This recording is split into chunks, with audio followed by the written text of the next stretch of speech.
Hello, everybody, and we are back on a Wednesday, this beautiful 70-degree Wednesday. I want to thank you guys for joining us, and we are live from Facebook, Twitch, Twitter, and YouTube. And just want to remind you guys that Timeout Talks is brought to you by Chase and Thrills, custom t-shirts and accessories.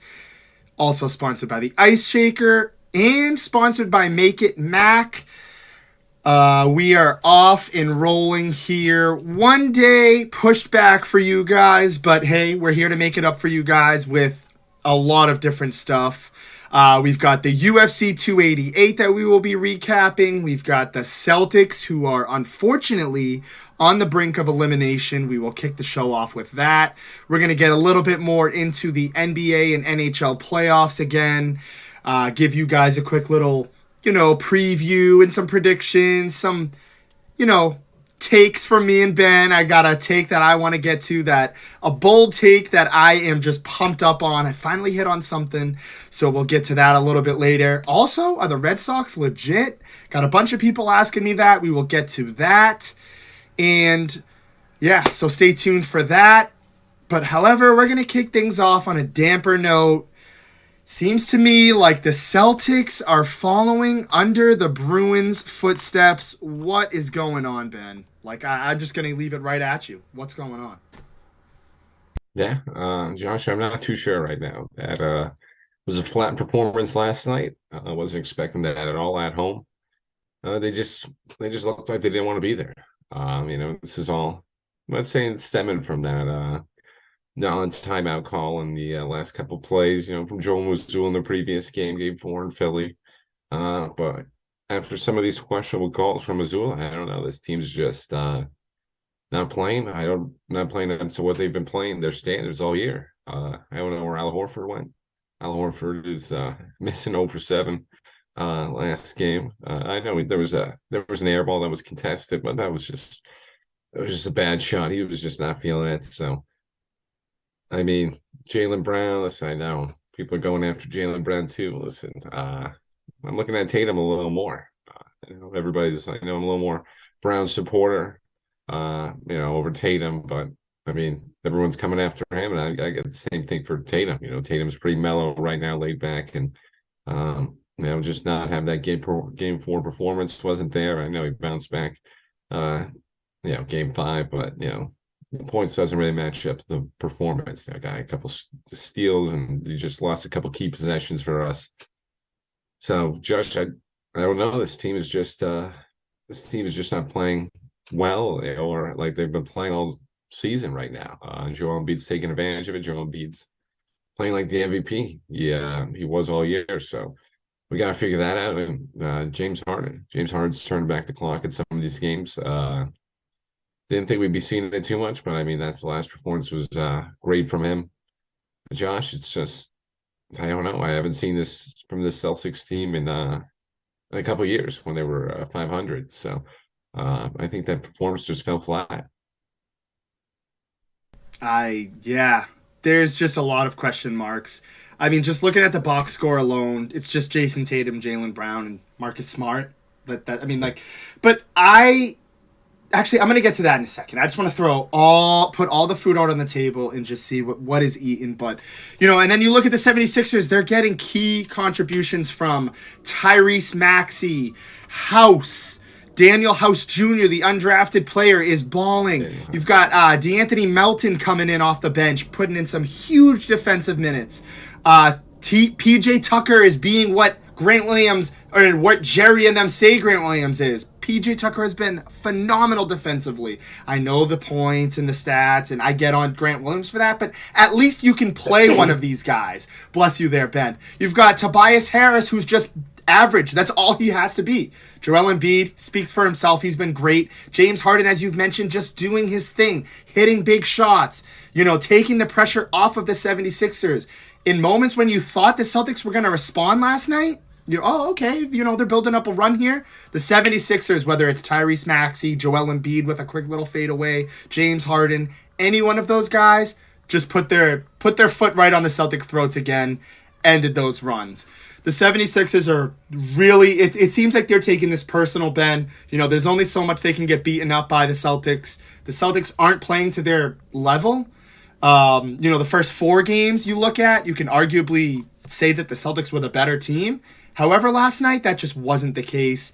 And I just want to say one thing as well. Joe Mazzulla should not be the scapegoat. Like, a lot of weird decisions have been made by him.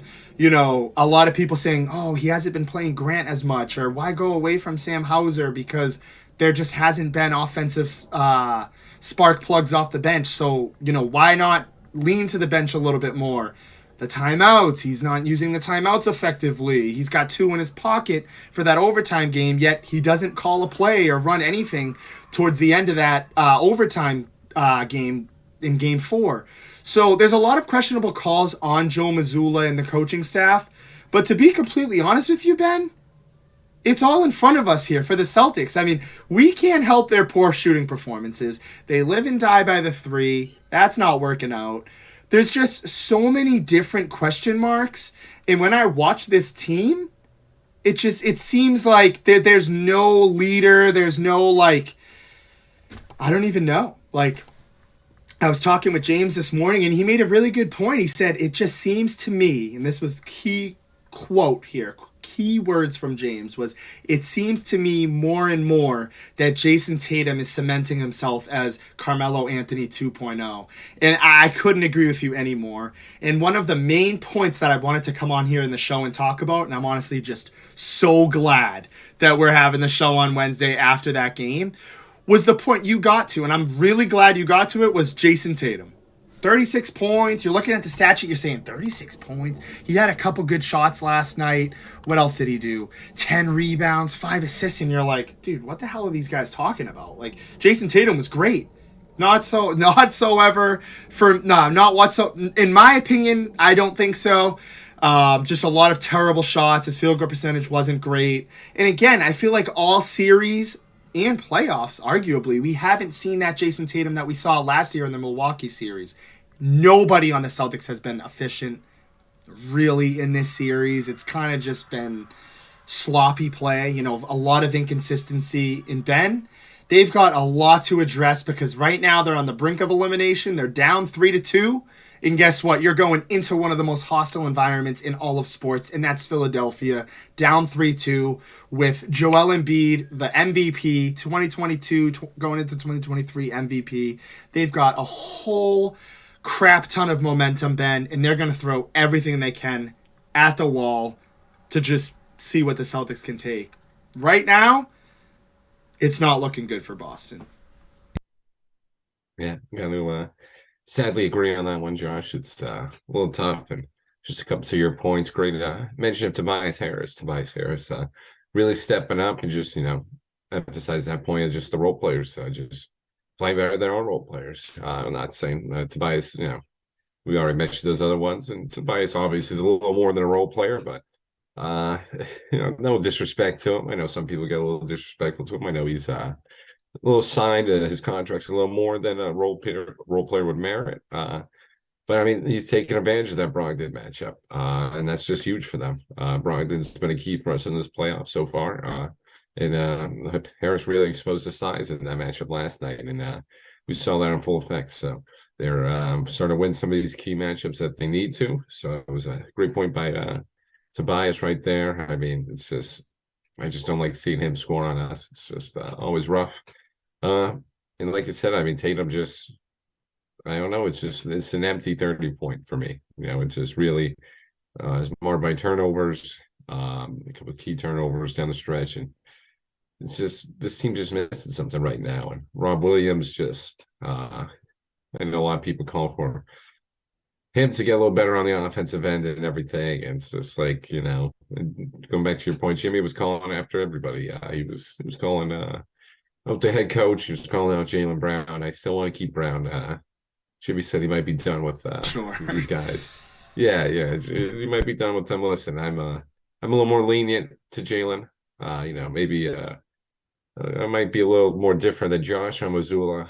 We got to see. He's got to step it up right now. I think just a couple bad decisions from him. I don't know if he's, Jay Williams saying he's lost a locker room. I don't know about that, but it definitely isn't on the good path for that, Josh, I should say. So, this team, as you mentioned, going into this Rockets arena, I thought, you figure, you're gonna get this win, and you can just go into Game 6 and try your best. Not like just try your best and do whatever. But you go out there. If you lose, you lose. We got a Game 7 ready to go, but now this is a win or go home. We got to go into this crazy Philly environment. They just got their first Game 5 road win since, I think it said they said last night, since either 2000 or 2001. They haven't won since then. So I mean, Philly is rocking right now. As we both mentioned a couple times already, Joel Embiid being awarded the MVP. Recently, and he's playing like it. He's just had a phenomenal season. He's just carrying this team right now. And they had a nice little chase down block on Tatum.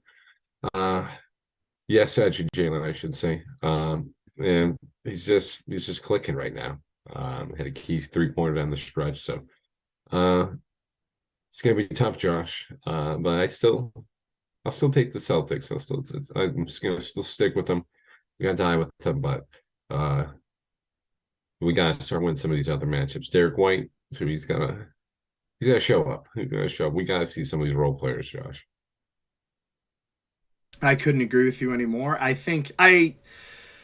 Derek White for sure. I think Brogdon's been super consistent. He had one bad game. I wouldn't even want to say like it was pretty. I think it was underwhelming game for both of them. So I just want to say that. And again, I think that the underwhelming performances of those two players just stems to my point of, it seems like I'm just like jinxing these teams, but last week I came on and talked about how deep we are and the depth, and which is super important in the playoffs. I know you can look around the league and most of my takes are going to be, you kind of just need the 3 superstars and you can fill it in otherwise.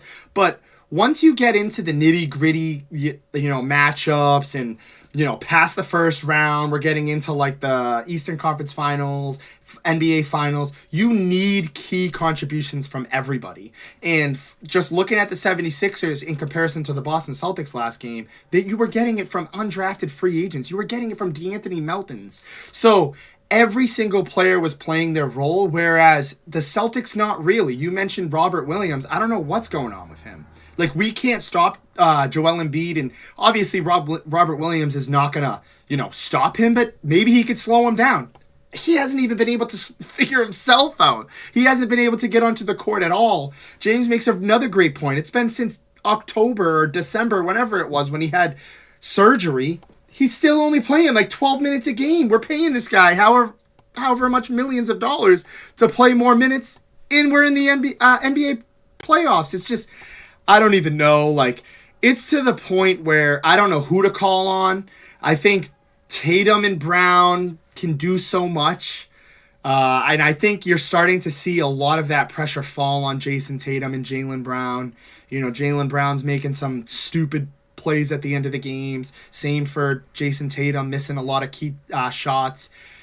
You brought in guys like Brogdon, Derek White, so these issues wouldn't happen. I know it's a little bit on Joe Mazzulla because the timeouts and some of the decision making hasn't been the best, but I will hold a lot of the players accountable. You can't be shooting under 40% from the field. Jason Tatum's shooting 3 of 11 from the 3-point line. I get it, and a lot of it does come down to the scheme of Joe Mazzulla and live and die by the 3, but they're literally living and dying by the 3. Quick little pause here. Just want to get to some of the comments. We've got Croissant Man, first comment of the day. Welcome back, Croissant Man. Eric, if I'm not mistaken. Yeah. Yep, Eric. Oh, yeah. Is coming in. James do be spitting. So he's talking about Jason Tatum. I'm pretty sure you're alluding to the Jason Tatum reference to Carmelo Anthony. That was James's point, and it's looking like it. Again, just a lot of question marks, Ben. Are they going to use Robert Williams more defensively and just more next game? They need somebody who can do something defensively because they could not stop a nosebleed. And in terms of Al Horford, I think he'll figure it out. But I'm going to let Charlie get this comment in, and then I'll let you get to this, Ben. But it's Jason Tatum's playing like he did in the finals to a T. He's lost. The team looks lost. Yeah, Josh. Like you said, I mean, we even mentioned them. I think we just sort of group them in Horford, White, and Brogdon. They got to step up. Those 3 guys need support. Tatum and Brown, they can't just have Herculean efforts every time. Against this Sixers team, it's just not going to work, especially the way they're playing right now. We're going to need some help from some of these other guys just to match, the Tobiases and the way Maxi's playing right now, and even PJ Tucker's getting some baskets. That's when you really know they're playing well. And shout out she's right in that one. Jason Tatum playing like that. I mean, they're both playing like they did in the finals. I got to group both of them right now, at least that pass game. Brown's been more, Brown's. I give him a little more passes. I think Brown's been better in this series, but Brown started to sort of seep into some of those, like Josh mentioned the previous one, some of these bad turnovers that you saw in the finals last year. It's kind of head scratching, just saying, what are you doing? It's 2-on-1 and you're not in the favor in that one. He's going at guys, just turning over the ball, just jumping in the air with no option already and just tossing it all over the place. So we're starting to see some of that play creep back into it, which isn't ideal. This was a time we're not supposed to be doing that. We're supposed to figure things out, but listen, Croissant Man, Eric, he needs to worry about his Warriors tonight too. He's a Warriors fan, so we'll in trouble. talk about that in a little. Yeah, they're in trouble. Perfect transition. Listen, that's what I'm here for, and we got to shout out Eric for that too. And I know Rob's excited for that game too. I think he thinks they're gonna close it out tonight. I don't know if they're gonna close it out tonight. Slow preview, but Celtics. It's just like we mentioned. It's just too confusing right now. We just need some role players to step up. As simple as that. We just need somebody to support Jalen and Jason. Because these 30-point games they're putting up and these high-scoring games are just going unfulfilled, and they need some help. Simple as that. Josh, I'm still gonna go after Missoula. I mean, we still gotta use some of these timeouts. You can't leave 2 timeouts in that game on the board like that. And listen, I don't know why Marcus Smart's got to be taking the last shot all the time. I love him. I love him to death. I know he hit that shot technically, but we gotta find somebody else. Listen, I got the jersey. He's one of my favorite, but there's gotta be somebody else other than Marcus.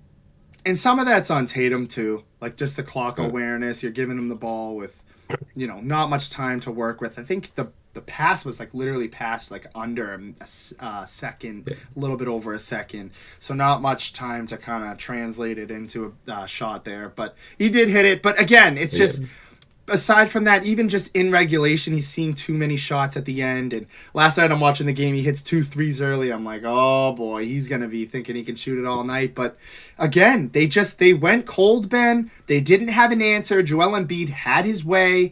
They seem completely lost, and they need to figure it out. I know that I'm stating the obvious, but they need to figure this out tomorrow because they will be gone, and that'll be 2 Boston failures within the same season. And it's unbelievable. And to your point, we're calling on somebody. The supporting staff of the Celtics, besides Jaylen Brown and Jason Tatum, has been unbelievable for basically majority of the year, and now they're missing.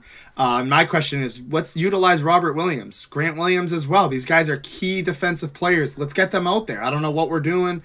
The Grant Boy Nation, Jerry, James, whoever it is, Jared too, all of a sudden now. You got to utilize these guys defensively, and like, no jokes aside, they need to figure something out because Tyrese Maxey's having his way in transition, James Harden as well. But aside from that, there's not much we can do but just hope that shots can go down. As much as we want to put the blame on Joe Mazzulla, they have to start hitting some shots. So just want to throw that out there. We are going to transition to the NBA playoffs, and Croissant Man saying, God bless, guys. Meant to say you guys, especially Ben. Hope you had a blessed day. The real Croissant Man. So here we go. Some positive affirmations here for Ben, game. Which he's don't happen often for Ben. Usually everybody's on him. Ben's not buying it.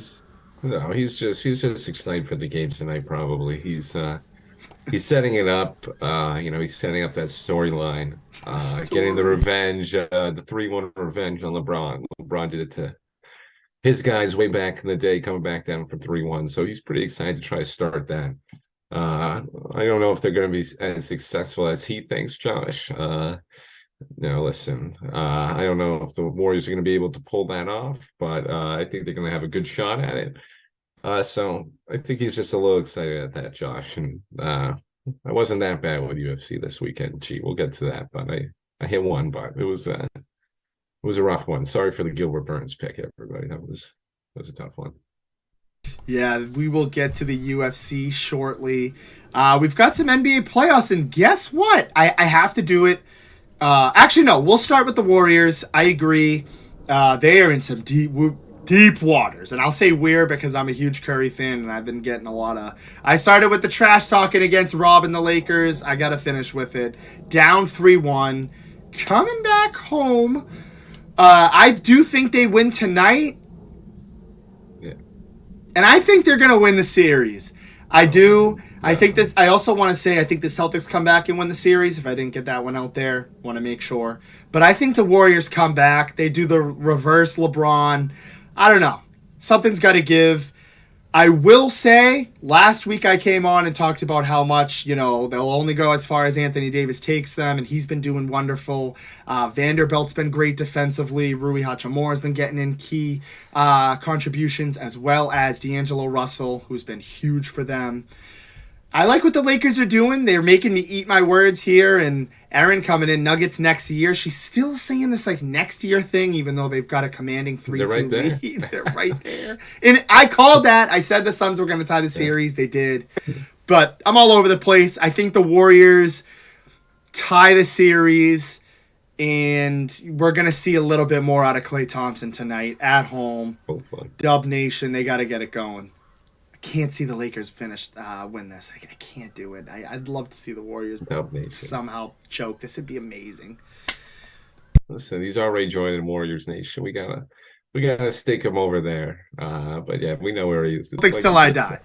Yeah. We know where his true allegiance is right there. And Josh, I gotta agree to it. Listen, I don't think I mentioned it either. I think the Celtics win that one. I think hopefully we come back and get that one. I don't want to damper on them too much, yell at them too much on this one. But hey, it's put up or shut up time, obviously, in the elimination game. So Horford, let's figure it out, and let's not go for LA 0-for-7 in the field. And seeing she right here, LA in 6 and Denver in 7. I like that.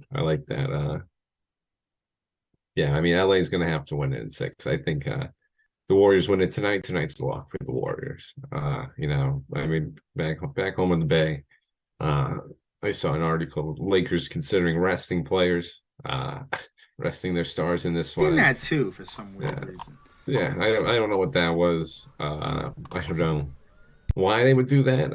It's the playoffs. It's kind of getting ridiculous with the load management.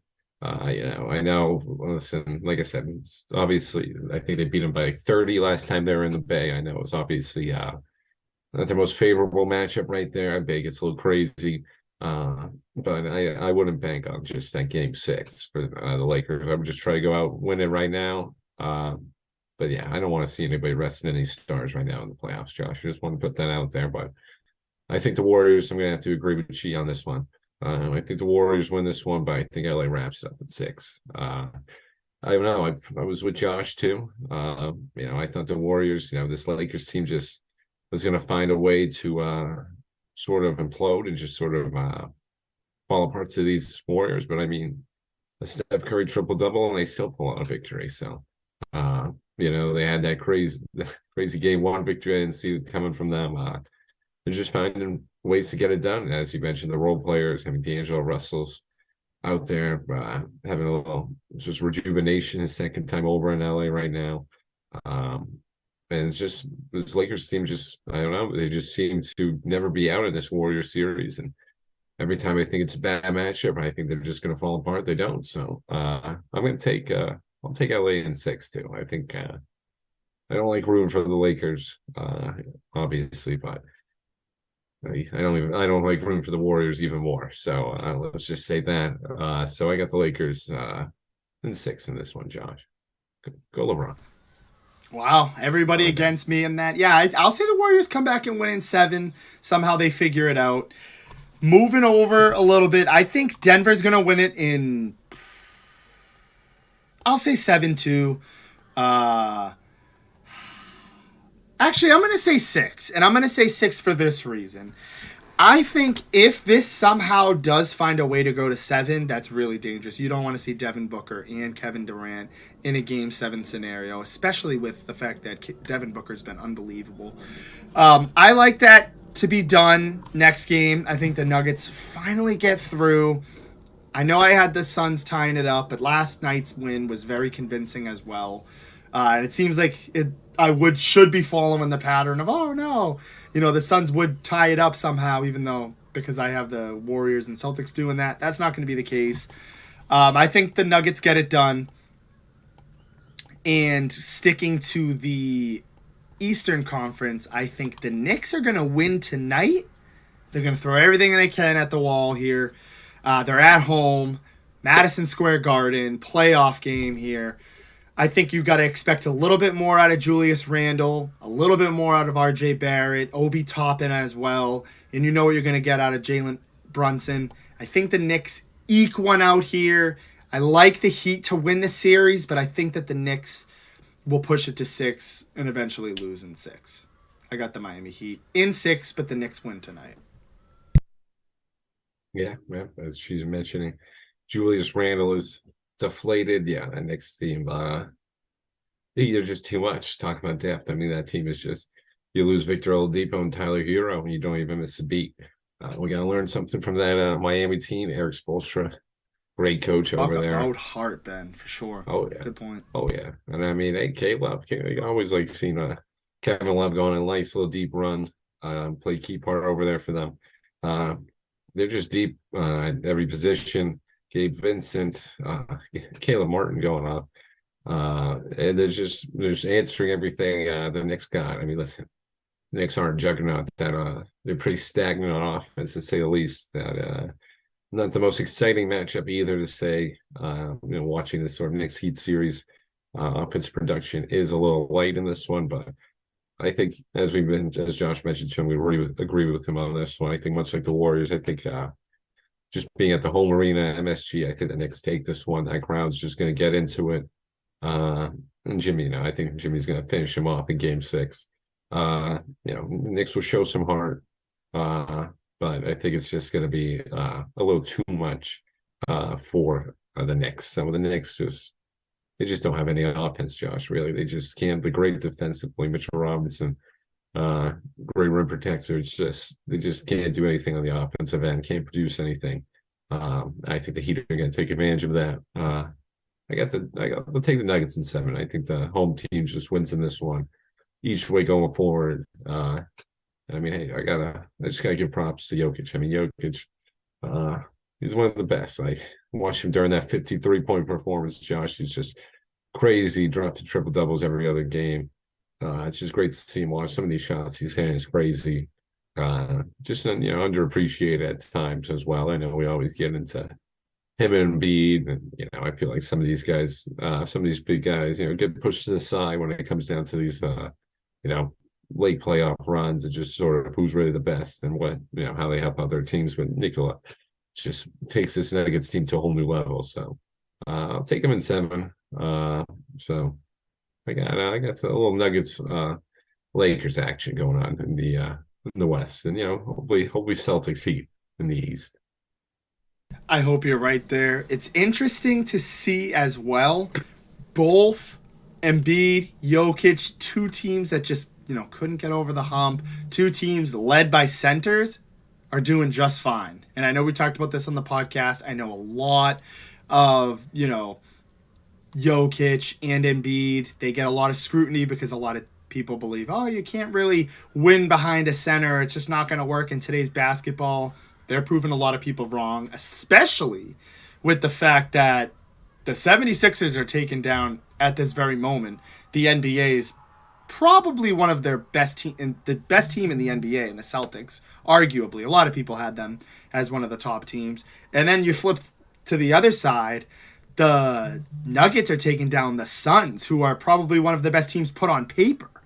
Midway through the season, you've got Kevin Durant, Devin Booker, that huge high-powered offense. So it's just an interesting little note to point out there. I'm very excited to see how things, uh, kind of turn out down the stretch. And I would definitely be excited to see a couple game sevens. I mean, at this point, before I would have said I don't want to see the Celtics go to 7, but now we have no choice.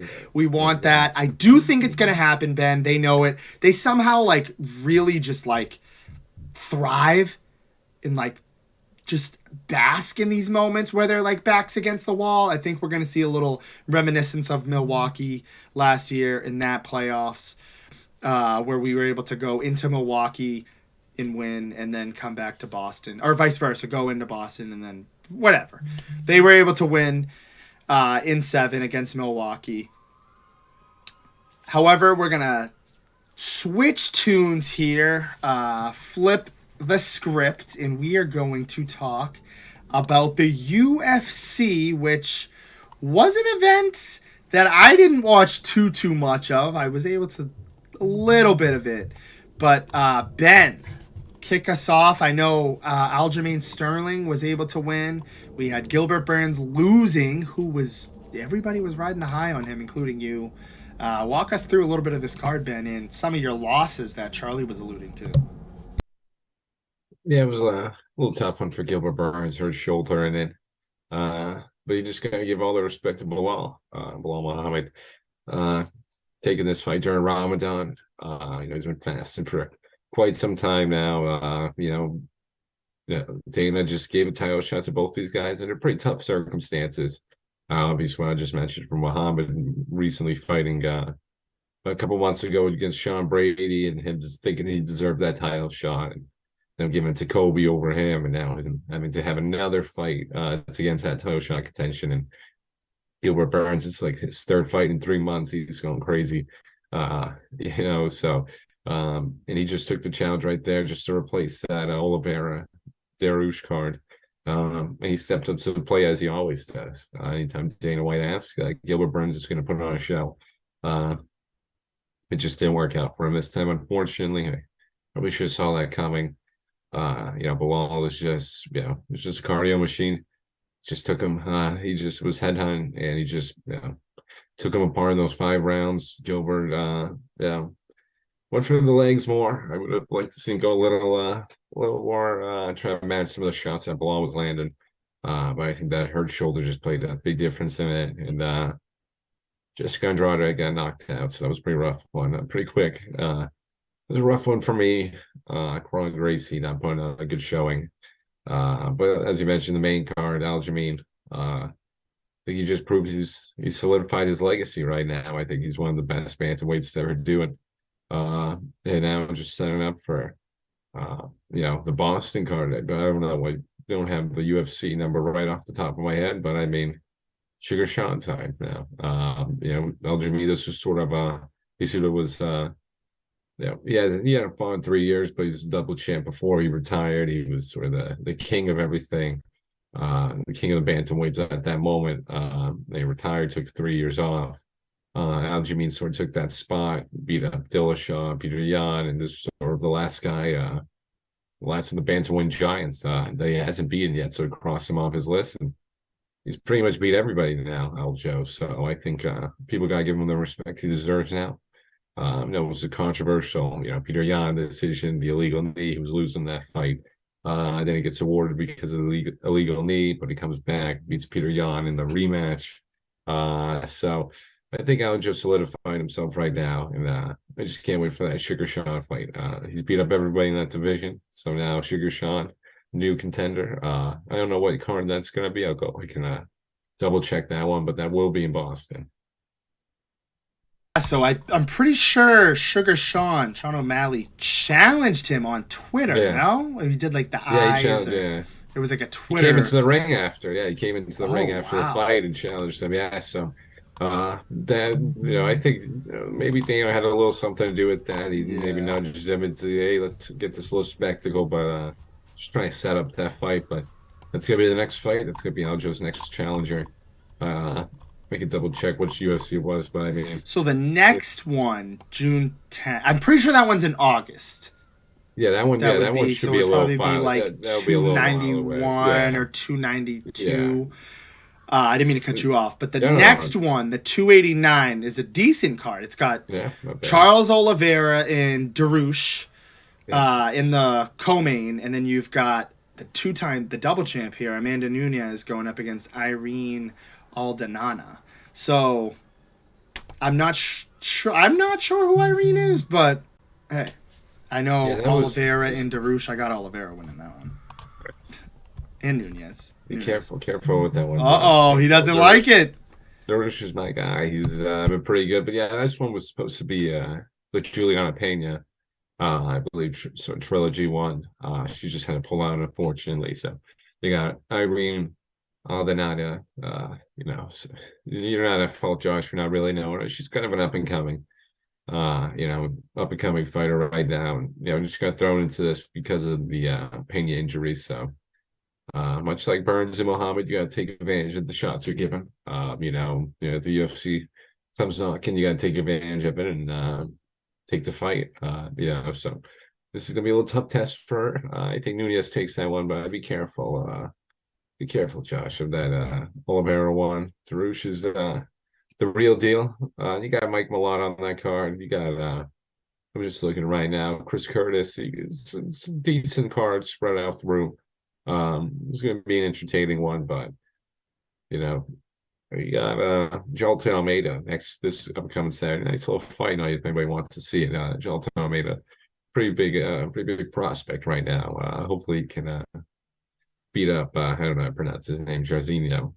This is going to be a nice heavyweight clash. So if you want to watch a nice little free one this weekend, Josh, it's free ones are always the best, just because it's free, so always helps out. But nice little fight night. But watch out, Aljo, Sean O'Malley. That was pretty much the big thing coming out of that UFC 288, Josh. That rematch. I mean, not rematch, that new fight. Yeah, I'm excited for that. O'Malley getting his pretty much title. I mean, it's not. Is it confirmed? Yeah. Yeah, it's confirmed. So he's getting his first title shot, which is probably going to have some people confused because I know in his first ranked fight, that was a weird fight that he had going on there. Some people didn't think he should have won that one. So if I'm thinking of the same. Yeah, he was against Peter Yan. Oh, no, I'm thinking of... Yeah. No, Peter Yan, right? Yeah. Yeah, you're right. Because I remember going to the Yankees game when that happened. I had Sean O'Malley in that bet, so I might be a little tougher to talk to about in that one. So Ben doesn't care who wins that one. That was a tough one, Josh. It was more, now I got you, but it was Peter Yan beat him in the wrestling, and Sugar Sean beat him in the striking, so it was kind of, whatever your pick. Do you appreciate wrestling more, or do you appreciate nice little stand up and bang fight, just trying to knock each other out. So I think Sugar won that one. He had more significant strikes, but Peter Yan definitely controlled him on the ground and just took him down whenever he wanted. So I think that's going to come into issue against Aljo. Probably going to see that big time, but you were right, Josh, on that one. A little controversial one, much like Patty the Batty. Both guys similar. Sugar Sean's a little better than Patty the Batty, I believe. Patty's not as good as I thought he was after that tough fight. I definitely don't think he wants to fight Matt Frivola, who knocked out my guy Drew Dauber. It was a tough one to watch, but Matt Frivola, just remember that name, Josh. He's a real deal. He's going to be coming up. Yes, I had a little fun with that. As Chi mentioning, I probably still can't even pronounce it right. Henry Cejudo. Hopefully I said it right there. But yeah, that was a little fun side match, me trying to pronounce that whole night. So congrats to Aljo, but it's gonna be an interesting Sugar Sean fight, to say the least, Josh. So I can't wait for that. And got a couple good fight nights up and coming to ease the UFC. Oh, for sure. The next card is until 289. 289, which is June 10th. So got a little ways to go. Got the rest up. Actually, a month from today. So we got some ways to go in the UFC. There's a card way down the line that I was just looking at a second ago, and I was like, wow, I know all these fighters on this card. This card's going to be amazing. That's 290. We're getting like really ahead of ourselves, but this is July 8th. You've got Oh yeah, I looked at that Volkanovski one too. versus Yair Rodriguez, who a lot of people think Yair has a good chance there. We've got we got another title fight, Brandon Moreno going up against Pantoja? I can't pronounce that. Pantoja. And then we've got my boy here. We got Robert Whitaker going up against Dupuis, who's my boy. We've got Jalen Turner, Dan Hooker, Bo Nickel on the card. So that is Robbie Lawler. So mention your boy, Jack Della. Is he on the? Oh, Jack Della. Yes, yep. Jack's on that fight. So we've got a lot of knocked out by Bilal. So this is gonna be a big test for him. I think he's gonna get knocked out again by Jack. That's my guy too. I love it. We've got a lot of UFC fighters that I actually know on that card. It's almost as if Dana White was like, you know what? We're just gonna put every single fighter that Josh knows on this card. So that is July 8th. We've got plenty of time for that. 2 months away. But yeah, that just goes to show you've got a bunch of fight nights sprinkled in there that Ben was kind of alluding to. But UFC, interesting, big news coming out of that. Sean O'Malley will be in his first title fight that is not yet confirmed for Boston, but it's looking like that's going to be the Boston card, in which a lot of our friends are probably going to be going crazy, and as well as you should be going crazy for those tickets. We are going to switch gears here. We've got plenty of time. We haven't talked too much about the NHL playoffs, which does not get covered too much. But we're going to shift gears. I'm going to kick us off, and we are going to talk about the fact that the Toronto Maple Leafs are down 3-0 against the Florida Panthers. We've got the Carolina Hurricanes with a commanding 3-1 lead. We've got the Golden Knights, who play tonight, could take a commanding 3-1 lead. They're up 2-1 against the Edmonton Oilers. We've got the Stars up, just tying it 2-2 on the Kraken. We've got plenty of playoff games for you guys to highlight here, but a lot of interesting ones. I did not see the Maple Leafs going down 3-0 with the potential of being swept. It just goes to show you how much that they choke. And it's looking to me like we're going to see a Panthers and Canes Eastern Conference matchup. And then if you look to the Western Conference, I'm going to take a stab at it here and say we don't get the expansion matchup that everybody's looking forward to. However, you see the Golden Knights, the one team that makes it, and then I got the Stars making it. But it would be kind of interesting to see an expansion, series over there. That would be pretty cool. But yeah, I'm going to say Hurricanes, Panthers, which seems like pretty easy to say out there in the East. It's already kind of shaping up. And then you've got the Stars versus the Golden Knights in the West. Shout out Jack Eichel, who's been very good for the Golden Knights. Yeah, Knights just embarrassing the Oilers about a night ago. No pun in there, but Connor McDavid has been looking really good, but they really just found an answer for him, Josh. They really found an answer. I'm still gonna take the Oilers in that one, Josh. I gotta choose a little different from you on you that one. Yeah. Listen, I gotta take my. Josh has got the Suns. I got the Nuggets. Everyone remember that. And I got I'll take the Oilers. He's got the Knights.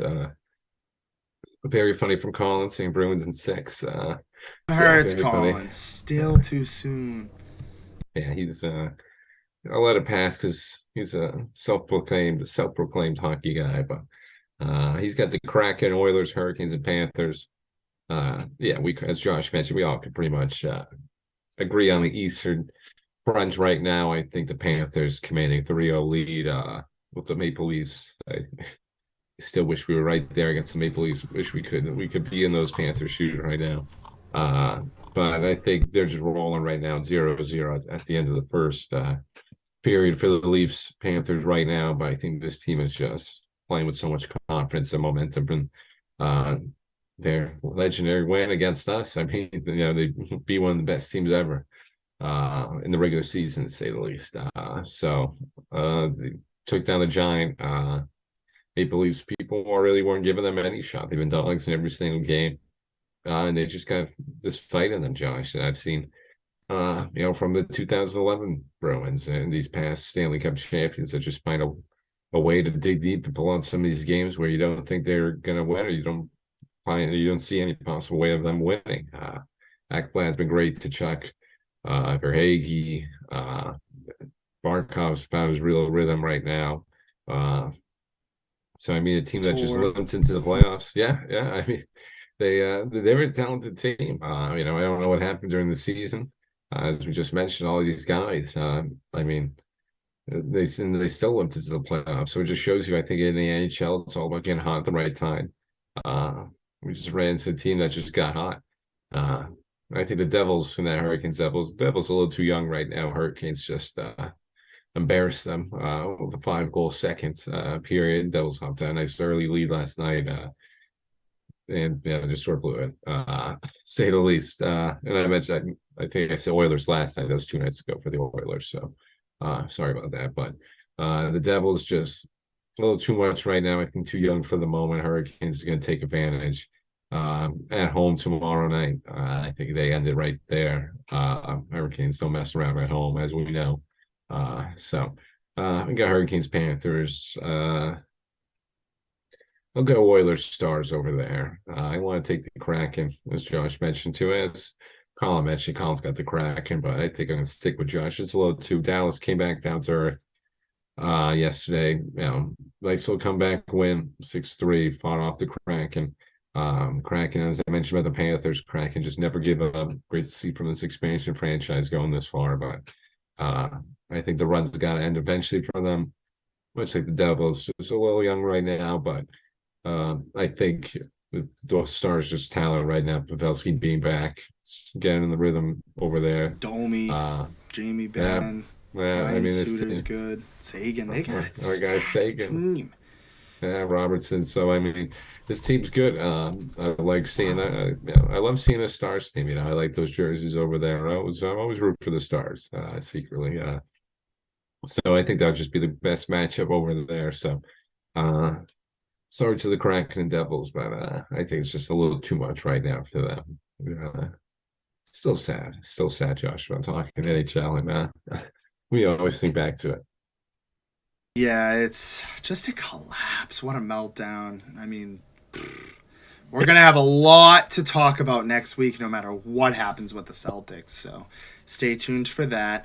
We've got about 12 minutes left on the broadcast. We are going to, for the most of the 12 minutes here, we're going to talk about a thing that we really didn't see coming here, and that is the AL East standings. The Yankees at the bottom, Red Sox somehow floating. Ben, I'll tell you one thing. The Rays, unbelievable top to bottom. Best team, I might have said this last week, best team pitching, best team hitting.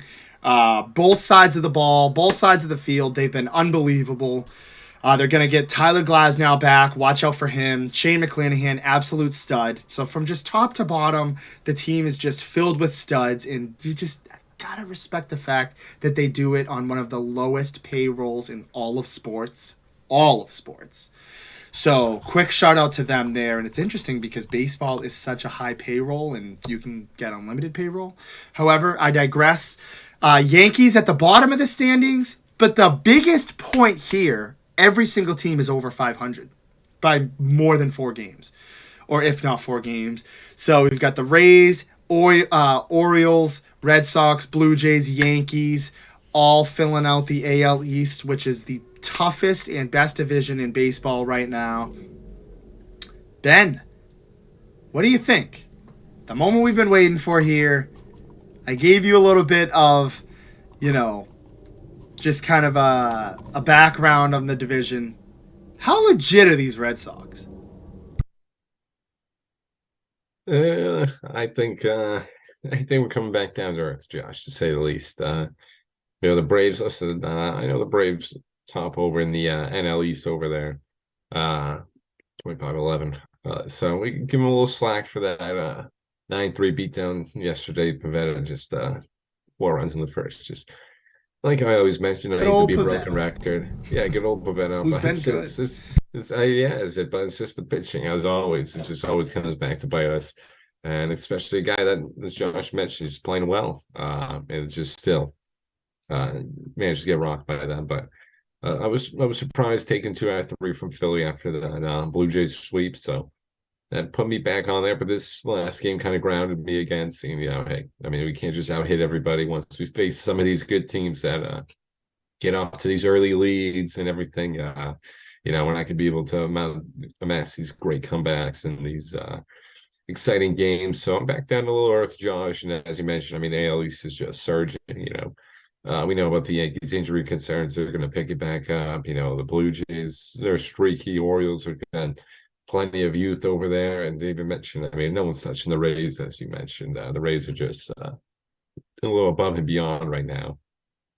Then everybody, just this pitching is just unreal. And just their 1 through 9 just lineup is better than everybody in this division. So we're all playing catch up to the Rays right now, but AL East looking back to its dominant self. I wish we were in the Central or somewhere else. That would be a little sweet. That would be that'd help us out. But I think unfortunately, just the division's going to cannibalize itself. We're going to just start losing some games, or we'll get back down to earth in the win and loss column. I think we'll become a little more 500. So we got to ride this wave right now. But I don't think it's anything to expect. Listen, Josh, if they make a nice little run, that'd be sweet. But I'm still a little hesitant right now. I'm still a little hesitant to say anything and give this Red Sox team a pass. I want to see how we play. 0-0 right now. This Braves game. I want to see how we bounce back in this game specifically, and I would just finish out this Braves series because I mean it's one of the top teams out there in the league, Atlanta. So let's see if we can contend with them. If we can keep up with this Braves team, I think we'll have a good shot. But I think as of right now, I think we're a little more grounded. I think we got to stay a little more grounded. For sure. I think that they are not legit. I think right now you look at the league. There we go. It's early. I think they're a solid team. Pretty filled out offensively. You look at the pitching staff; it's just a mess.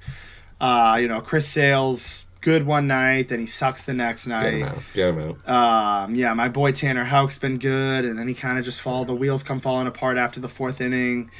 Nick Pavetta, he can't find the strike zone yesterday, but then days before, he's looks great. So I don't know what's going on with them. I think right now, a little bit, and I know some people are going to hate to hear this, but a little bit of it is just the early season and beating up on not some bad teams, but just teams in funks.